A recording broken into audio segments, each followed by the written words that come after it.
राज्यामध्ये सध्या भोंदू बाबा बलात्कारी बाबांचं पीक मोठ्या प्रमाणावर गेल्या काही वर्षात आलेलं आहे.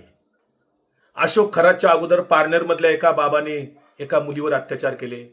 आता काल परत नांदेडला हरिगिर गिरी महाराज नावाच्या एका महाराजाने एका महिलेवर अत्याचार बलात्कार केले आणि तिला पैसे देऊन प्रकरण मिटवण्याचा प्रयत्न केला. त्याच्यावर एक गुन्हा दाखल झालेला आहे. अशोक खरातचं प्रकरण खूप मोठं आहे, मोठं रॅकेट आहे.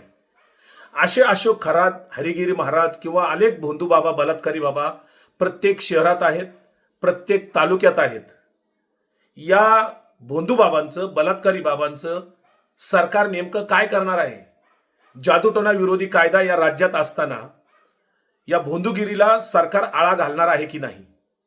कारण हे भोंदू बाबा, बलात्कारी बाबा जनतेचं आर्थिक, मानसिक, शारीरिक शोषण करत आहेत. सर्वसामान्य लोकांचं शोषण करत आहेत. धर्माच्या आणि अध्यात्माच्या नावाखाली हे लोक जनतेला लुबाडतायत. अनेक महिला आणि मुलींचं मानसिक, शारीरिक शोषण केलेलं आहे, करत आहेत. मात्र एरवी आरोपी जेव्हा बिगर हिंदू असतो किंवा परधर्मी असतो तेव्हा भारतीय जनता पार्टीचे 2-4 सोडलेले आमदार हिंदू जन आक्रोश मोर्चे काढतात. वेगवेगळ्या माध्यमातून मुस्लिम द्वेष करण्यासाठी अशा काही घटनांमध्ये आरोपी जेव्हा बिगर हिंदू असतो किंवा परधर्मी असतो, विशेषतः मुस्लिम असतो, तेव्हा मोर्चे काढतात.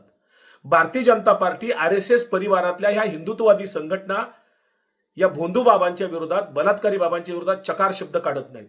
राज्याचे मुख्यमंत्री देवेंद्र फडणवीस यांना माझी विनंती आहे, आग्रह आहे, या महाराष्ट्रातलं भोंदू बाबांचं, बलात्कारी बाबांचं पीक जे आहे ते नेस्तनाबूत करा. कायद्याच्या आधाराने या सगळ्यांना आपण त्या ठिकाणी जेलची वारी गाडवा. जनतेचं शोषण होतंय, महिलांचं शोषण होतंय. सरकार बघ्याची भूमिका घेऊ शकत नाही. एखादं प्रकरण वर येण्याची आपण वाट बघता आणि मग तेवढ्यापुरतं कारवाई करण्याचा जर प्रयत्न करत असाल ते अत्यंत गैर आहे. ह्या भोंदू बाबांचं पीक उद्ध्वस्त केलं पाहिजे. प्रत्येक तालुक्यात, प्रत्येक शहरात असे भोंदू बाबा गल्ली बोळात तयार झालेले आहेत. सरकारने याला आळा घालावा, कायदेशीर कारवाई करावी.